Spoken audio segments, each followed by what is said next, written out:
नमस्कार. Black and white या कार्यक्रमामध्ये आपलं पुन्हा एकदा स्वागत. जून जुलै महिना महाराष्ट्राच्या राजकारणासाठी अत्यंत महत्त्वपूर्ण असतो. गेली 2 वर्ष आपण महाराष्ट्राच्या राजकारणात येणारे सगळे राजकीय भूकंप याच महिन्यात येताना बघतोय आणि त्यामुळे आणखी एक वादळ महाराष्ट्राच्या राजकारणात याच महिन्यात होतंय की काय अशा स्वरूपाचं चित्र आहे. 5 जुलै लवकरच आहे. 2 ठाकरे एकत्र येणार आहेत आणि त्यामुळे चर्चा बरीच आहे. पण सध्या महाराष्ट्राचं राजकारण कसं आहे तर ते नरकात स्वर्ग शोधावा अशा स्वरूपाचं आहे. खूप वाईट वातावरण आहे. त्यात पण चांगलं पण शोधलं जाऊ शकतं. या संदर्भात चर्चा करण्यासाठी शिवसेनेचे वरिष्ठ नेते खासदार संजय राऊत सर आपल्याबरोबर आहेत. सर खूप खूप स्वागत. नमस्कार सर. मुळात महाराष्ट्राच्या सगळ्या राजकारणामध्ये जून जुलैचा महिना आहे. येथे 5 जुलैला 2 ठाकरे जरी कायदा रद्द झाला असला किंवा GR जो आहे तो रद्द झालेला असला हिंदी सक्तीचा तरी एकत्र येणारच आहेत. तर ते तुम्ही म्हटलं होतात की मोर्चा रद्द झाला, मग कसं काय ठरलं की आपण एकत्र यायचंच म्हणून? म्हणजे मुळात मोर्चाच एकत्र काढायचं ठरलं होतं हिंदी सक्तीच्या विरोधात. हो. असं आहे की आमचा मोर्चा 7 तारखेला होता आणि राज ठाकरे यांचा मोर्चा होता रविवारी 6 तारखेला. 2 तारखा एक दिवसाआड. दोघांचाही कार्यक्रम सारखा आहे, विचार भूमिका सारख्या आहेत, दोघे ठाकरेच आहेत. तरी चित्र महाराष्ट्राला बरं गेलं नसतं. त्यातून एक असा विचार पुढे आला आणि अर्थात तो राज ठाकरे यांनी मांडला समोर की चित्र बरं दिसत नाही, आपण एकत्र काढलं पाहिजे. आणि ते उद्धव ठाकरे साहेबांनी त्याला ताबडतोब मान्यता दिली. आता ही सगळी प्रक्रिया सुरू झाली, मोर्चाची तयारी सुरू झाली. काल अजून एक आमचं आंदोलन झालं, तो अध्यादेश जाळण्याचं, आणि संध्याकाळी अचानक तो अध्यादेश मागे घेतला. त्याच्यामुळे अनेकांच्या मनामध्ये प्रश्न आहे की आता 5 तारखेची जी काही आम्ही एक आमच्या मनामध्ये जी काही उत्तेजना होती की आता आम्ही त्या मोर्चात आम्हाला सहभागी व्हायचं आहे, त्याचं विशेष आकर्षण काय तर 2 ठाकरे एकत्र आहेत. त्याचं आता काय होणार? पण आज सुद्धा सकाळी मी राज ठाकरे यांचं बोलणं ऐकलं आणि माझंही काल राज ठाकरे यांशी बोलणं झालं. आजही झालं बोलणं. अरे वा. ओके. आणि उद्धवजींशी चर्चा झाली आणि त्यानंतर असं ठरलं की 5 तारखेला आपल्याला हा जो मोर्चा होणार होता आणि लोक मोठ्या संख्येनं जमणार होते तर त्यांच्या उत्साहावरती पाणी टाकायचं नाही. ही जी एकजूट आहे ती तशीच राहायला पाहिजे. 5 तारखेला साधारण दुपारी 12 नंतर आम्ही कार्यक्रम ठरवतो आहे. 2 जागा आमच्यासमोर आहेत, पण त्यात 1 जागा निश्चित करू. एक तर शिवतीर्थसुद्धा आहे एकत्र येण्यासाठी. नाहीतर राज ठाकरे यांनी सुचवलं आहे की वरळीतलं जो डोम स्टेडियम का सभागृह तिथे मोठ्या प्रमाणात जागा उपलब्ध आहे. म्हणजे लाखो लोक जरी आले तरी आतली जागा, बाहेरचे रस्ते हे लोकांनी घट्ट भरू शकतात. तर हा कार्यक्रम डोमला होईल. पण यामध्ये म्हणजे निश्चितपणे 2 ठाकरे एकत्र येत आहे. महाराष्ट्रामध्ये उत्साहाचं वातावरण आहे आणि ठाकरे हा एक ब्रँड आहे महाराष्ट्राच्या राजकारणातला. मुळात त्यात 2 ठाकरे नावाचे ब्रँड जर एकत्र येणार असेल तर निश्चितच स्वागत आहे. पण या परिस्थितीमध्ये जी एक टीका होतीये की ठाकरेंच्या अस्तित्वाचे प्रश्न तयार झालेला होता, त्यामुळे ठाकरे आता मराठीचा सहारा घेऊन पुन्हा एकत्र उभं राहण्याचा प्रयत्न करताय. वाटतं तुम्हाला की ठाकरे ब्रँडच्या अस्तित्वाचा प्रश्न तयार आहे? बघा, ठाकरे ब्रँडला अस्तित्वाचा प्रश्न कशा करता निर्माण होईल? मुळात मराठीचा मुद्दा यासाठी तर शिवसेनेचा जन्म झालेला आहे ना. बाळासाहेब ठाकरे हा जो काही ब्रँड अजूनही टिकून आहे किंवा अजूनही इतक्या वर्षानंतर सुद्धा हिंदुत्व आहेच. पण बाळासाहेब ठाकरे म्हटल्यावरती भूमिपुत्रांचा लढा, मराठी माणसाचा लढा आणि शिवसेनेची स्थापना त्यासाठी झाली.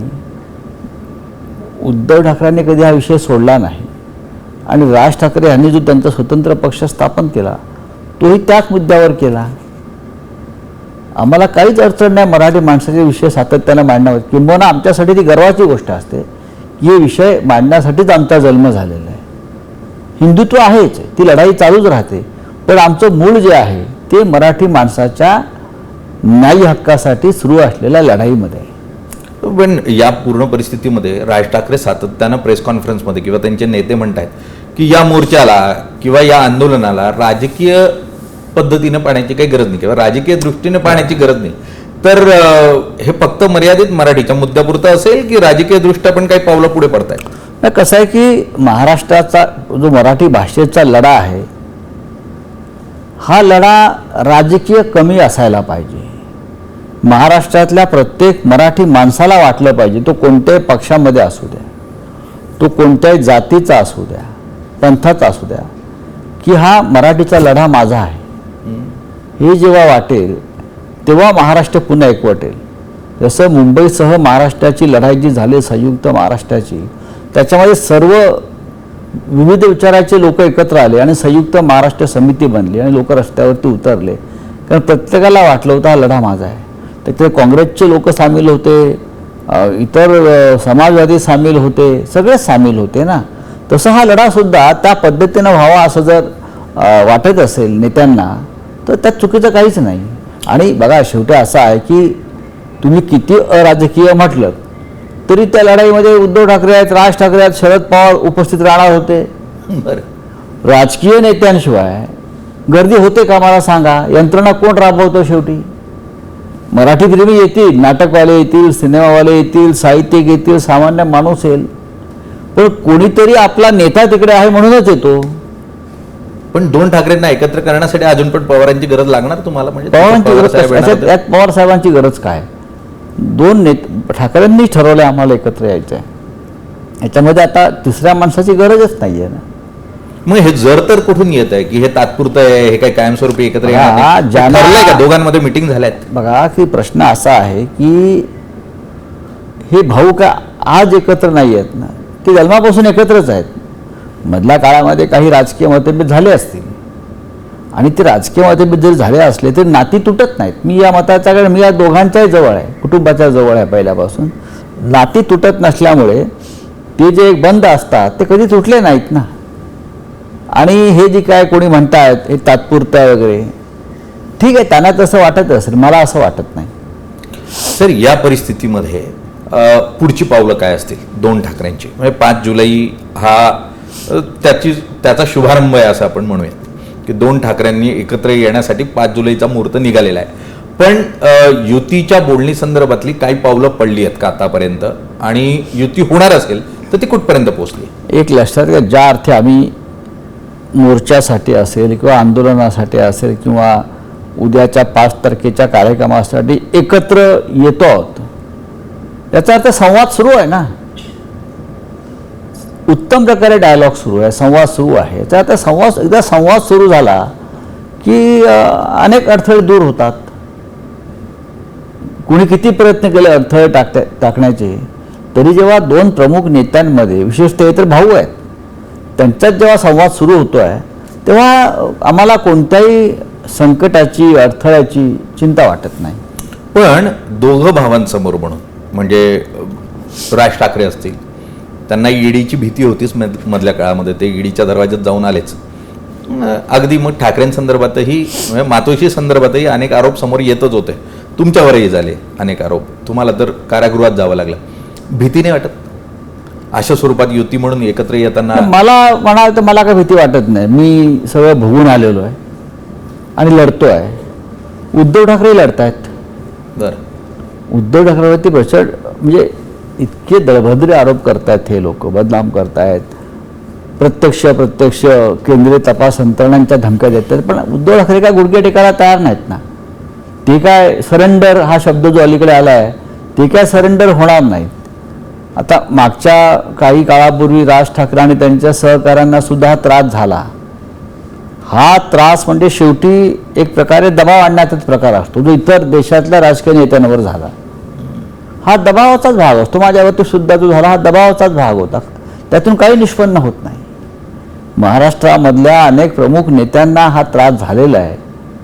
देशामधले अनेक प्रमुख नेत्यांना हा त्रास झाला. अगदी केजरीवाल असतील, हेमंत सोरेन असतील, लालू यादव असतील, म्हणजे असं जे प्रमुख ममता बॅनर्जी आणि त्यांचं कुटुंब असेल, प्रत्येकाला झालं आहे.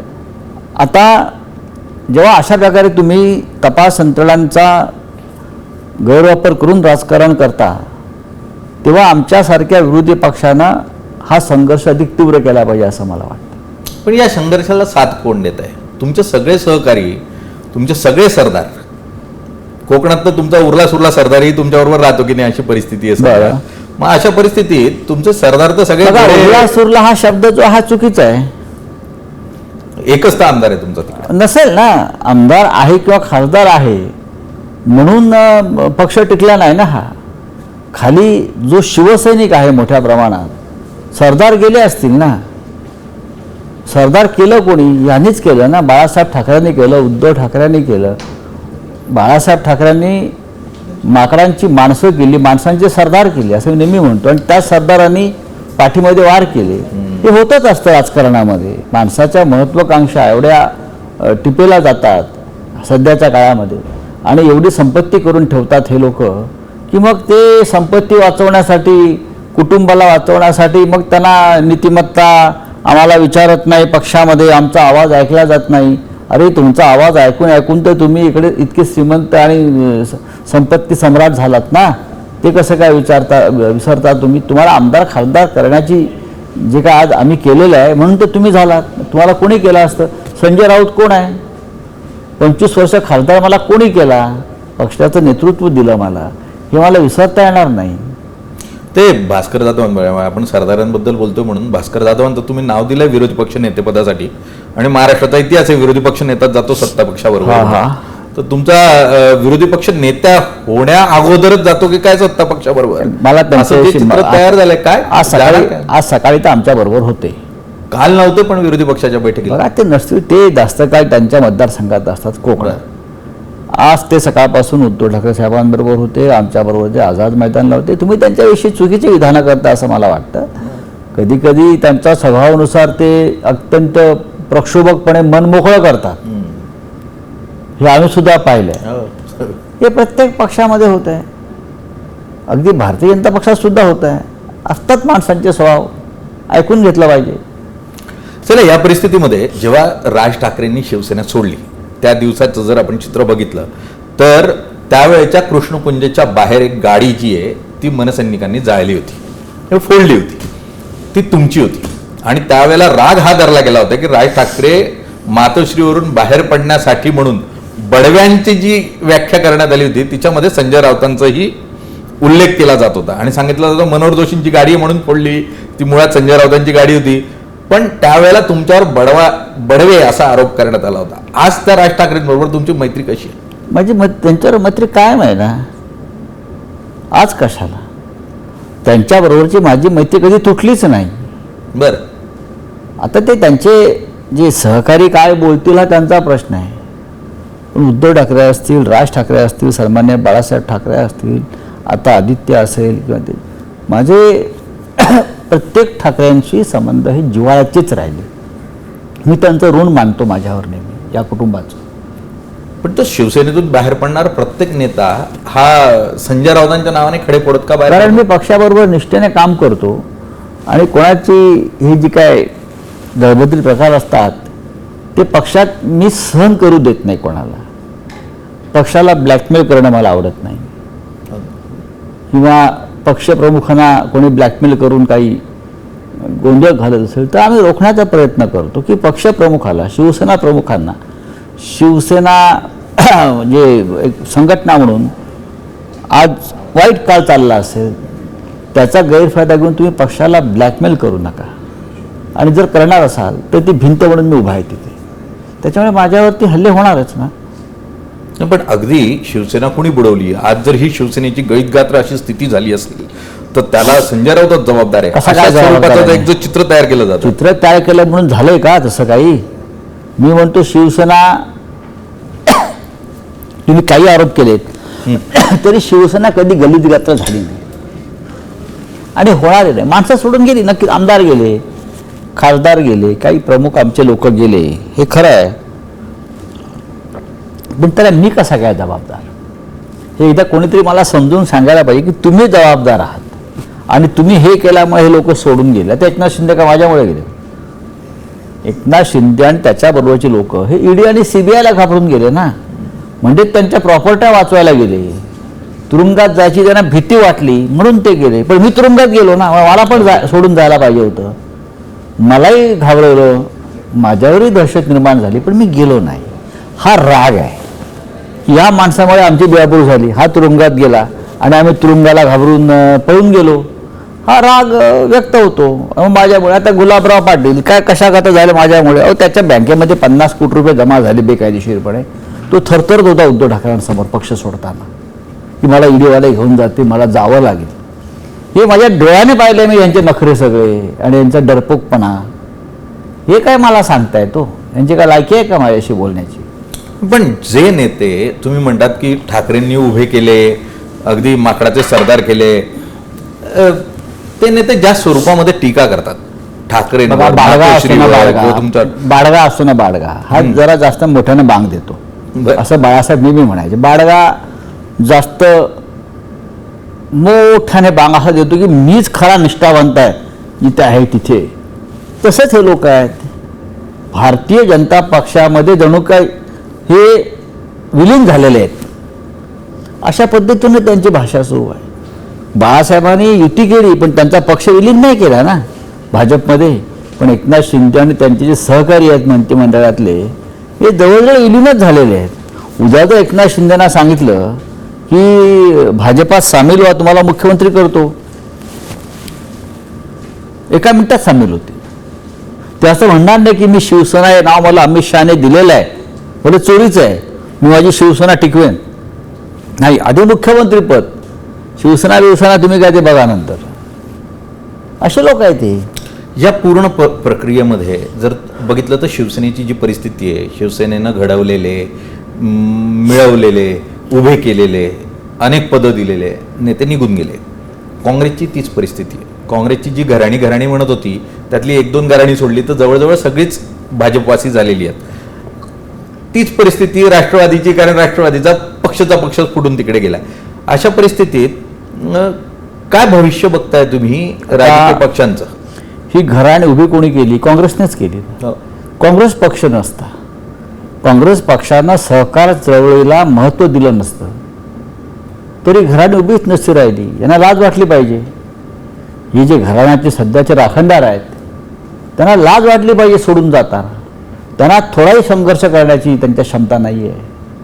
आता आज ऐकले कुणाल पाटील जे आहेत धुळ्यातले काँग्रेसचे नेते, मी त्यांचं ऐकलं की काँग्रेसने माझ्यावरती अन्याय केला. अरे तुम्हाला इतकं मोठं सम्राट केलं, तुमचे वडील इतके वर्ष मंत्री होते, फार महत्त्वाचा माणूस होता, तुमचे आजोबा पार्लमेंटला होते, त्यांनी स्वातंत्र्य चळवळीत त्यांचं योगदान आहे. हां, तुम्ही म्हणता ही 3री-4थी पिढी की काँग्रेसनं माझ्याकडे दुर्लक्ष केलं, ते तिकडे भोरचे थोपटे गेले. वर्ष याने काँग्रेसच्या पखाली व्हायला आणि काँग्रेसने यांना नेतृत्व दिलं, हां, मंत्री केलं, सगळं दिलं, सम्राट झालं तुम्ही. म्हणतात माझ्यावरती अन्याय झाला, आमच्या पक्षातले लोकच घ्या ना तुम्ही. अरे तुम्हाला काय दिलं नाही पक्षानं? तुम्ही कोण होतात? मी माझ्यासह म्हणतो, तुम्ही कोण होतात? मी लायकी काढत नाही कोणाची, पण कोणी रिक्षा चालवायचं, कोणी टपरीवर पान चुनाला लावायचे, कोणी अजून काय करायचं, कोणी वडापाव विकायचे, अशा लोकांना या शिवसेनेनं आमदार, खासदार, मंत्री, नगरसेवक, लोकसभा अध्यक्ष, मुख्यमंत्री केलं ना. परवा भरत गोगावले जे मंत्री आहेत त्यांचे शिंदेच्या, भरत गोगावलेच ना ते, काय म्हणाले राणांविषयी? काय म्हणजे ते जे बोलले की यांनी भानगडी केल्या, यांनी मर्डरी केल्या, अशा लोकांना सुद्धा बाळासाहेबांनी स्वीकारलं, त्या तरुणांना दिशा दिली आणि राज्याच्या मुख्यमंत्रीपदापर्यंत नेऊन ठेवलं. हे तुम्ही कसं विसरता? आणि मग तुम्ही जाताना लाथा मारत जायचं ह्याच्यावर त्याच्या. टिका ना तुम्ही आधी टिकलं पाहिजे. प्रत्येक गोष्ट मलाही मान्य होईल असं नाही ना. पक्षामध्ये 10 गोष्टींपैकी माझ्या कदाचित 4च गोष्टी ऐकल्या जातील ना, पण 6 गोष्टींची काहीतरी मजबुरी पक्षप्रमुखाची आहे की नाही, त्यांना इतर सुद्धा लोकांना सांभाळायचं आहे. म्हणून मी काय सोडून जायचं का त्यांना त्रास देऊन किंवा त्यांच्याविषयी अपशब्द वापरून? हा अमानुषपण आहे. अशा पद्धतीनं सोडून जाणं कुठल्याही पक्षामध्ये हे निर्घृण आणि अमानुष कृत्य असं मी मानतो. तुम्हाला जर, आणि मुळात हे जाताना हे सध्याचा जो गट आहे आमची शिवसेना म्हणतात, हो, लाज वाटली पाहिजे आमची शिवसेना म्हणताना. जणू काय ह्यांनीच बाळासाहेब ठाकरेंना जन्म दिला. अशा पद्धतीनं हे जे कृत्य अघोरी सुरू आहे या लोकांचं ना, हे निर्लज्जपणाचा कळस आहे. अजित पवार म्हणतात मी राष्ट्रवादीचा मालक आहे. कसा काय मालक? ज्याने पक्ष स्थापन केला, जन्म दिला, तो जिवंत आहे ना अजून, माननीय शरद पवार. उद्धव ठाकरे बाळासाहेबांचे वडील, तो त्यांच्या हातात पक्ष सोपवून गेले. अमित शहा ठरवतो का कोणी कोणता पक्ष चालवायचा या राज्यामध्ये, देशामध्ये? अमित शहा किती काळ ठरवणार? बघा, अमित शहा असतील किंवा मोदी असतील, हे काय अमृत पिऊन आलेत का अजरामर? केव्हा तरी माणसाला जायचंच आहे, तेव्हा तुम्ही काय कराल? राऊत साहेब, तुम्ही जितकं स्पष्ट वक्ते म्हणून बोलतात, साहजिक आहे, तुमच्यातला एक पत्रकार आहे, संपादक आहे, खासदार आहे, आणि ती तळमळ आहे, ती व्यक्त होत राहते सातत्यानं. मग ती कधी माईकमधून होते, कधी लिखाणातून होते. पण तुमचं ते जे काही दररोजचं पत्रकार परिषद असते, त्याला एक भोंग्याचं रूप देऊन तुम्हाला भोंगा म्हटलं जातं. म्हणजे महाराष्ट्रातला अनधिकृत नौबाजीचा भोंगा, अशा स्वरूपात जे तुम्हाला बिरुद लावलं गेलंय, लावू द्या. त्या बिरुदाकडे कसं बघता? पण मी कुठे तुम्हाला बोलवतोय की या आणि मी काय बोलतोय ते लोक, तुम्ही सगळे लोक येतात, तुमचे लोक. मी माझ्या पक्षाचा मुख्य प्रवक्ता आहे, मी माझ्या पक्षाचा नेता आहे. बाळासाहेब ठाकरेंनी मला नेता म्हणून नेमला अत्यंत लहान वयात. मी एका प्रमुख वृत्तपत्राचा संपादक आहे, सामनासारखे. मी खासदार सुद्धा आहे. मला जर प्रश्न विचारला आणि मी उत्तर न देता टाळून पुढे गेलो, तुम्ही काय म्हणा, हा डरपोक आहे. मी माझ्या विचार, नरेंद्र मोदी प्रेस कॉन्फरन्स घ्यायला घाबरतो, आम्ही नाही घाबरत. हा भोंगा नसून हा सायरन आहे, धोक्याचा इशारा देणारा. लक्षात घ्या, ज्याला ऐकायचं आहे ते ऐकतील, ज्यांना नाही ऐकायचं ते ऐकणार नाहीत. पण फडणवीस सुद्धा ऐकतात, त्यांचं मंत्रिमंडळ ऐकतं, भाजपचे लोकही ऐकतात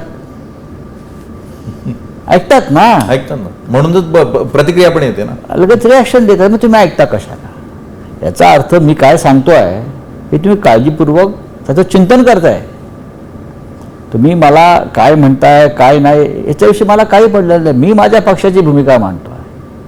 महाराष्ट्राच्या, देशाच्या राजकारणावर महाराष्ट्रातून भाष्य करणं ही गरज आहे. महाराष्ट्र काय मुका आहे का? महाराष्ट्र मुकबधीर नाही आहे ना, महाराष्ट्राला संवेदना आहेत. सर, संवेदना तुम्ही मराठीच्या मुद्द्यावर पण व्यक्त केल्यात. मधल्या काळामध्ये शिवसेनेचा जो मतदार आहे तो हिंदी भाषी बराच वाढला होता. मुस्लिम मतदार पण शिवसेनेकडे बऱ्यापैकी आकृष्ट झालेला पाहायला मिळाला. अशा परिस्थितीमध्ये जो हिंदीला किंवा हिंदी सक्तीला जो तुम्ही विरोध केला, त्याच्यामुळे तुम्हाला राजकीय दृष्ट्या नुकसान होईल, निवडणुकीमध्ये आपली मतं जातील किंवा हिंदी भाषिक आपल्यापासून दूर होतील, भीती नाही वाटली अशी? भीती वाटण्याचं कारण नाही, ही भीती पण आम्हाला वाटणार नाही. एक तर मुस्लिम समाज आमच्यावर नक्कीच जोडला गेलेला आहे. मुस्लिम समाजाचा आणि हिंदीशी काही संबंध नाही आहे, एक लक्षात घ्या. हिंदी भाषिक इथे राजस्थान, मध्य प्रदेश, उत्तर प्रदेश, हरियाणा, बिहारचे लोक इथे राहतात आणि ते आमच्याबरोबर जोडले गेलेले आहेत. आम्ही कुठे हिंदीला विरोध केला आहे? शालेय शिक्षणातली हिंदी सक्ती आहे, 1ली ते 4थी किंवा 5वी, त्याला आमचा विरोध आहे. तो सगळ्यांनीच केलेला आहे. उद्या जर उत्तर प्रदेशमध्ये आता हे काय 3 भाषा सूत्र आहे, ते हिंदी भाषिक पट्ट्यात कसं काय लावणार मला सांगा तुम्ही? काय त्यांना तिसरी भाषा कोणती घ्यायची आहे? त्यांनी अवधी घ्यायची का? नाही, कसं आहे की हिंदी असेल, अवधी असेल, अमुक असेल, काही असेल, हिंदी आहे जी आम्ही तिसरी भाषा आहे, ती त्यांची पहिली भाषा आहे. मग ते तिसरी भाषा म्हणून मराठी शिकणार आहेत, तामिळ, तेलुगू, मल्याळी घेणार आहेत का? हा सगळा सावळा गोंधळ आणि खेळ खंडोबा शैक्षणिक धोरणाचा, याची काही गरज नव्हती. आणि मुंबई महाराष्ट्राला हिंदी शिकवावं लागतच नाही, अगदी अजिबात शिकवावं लागत नाही.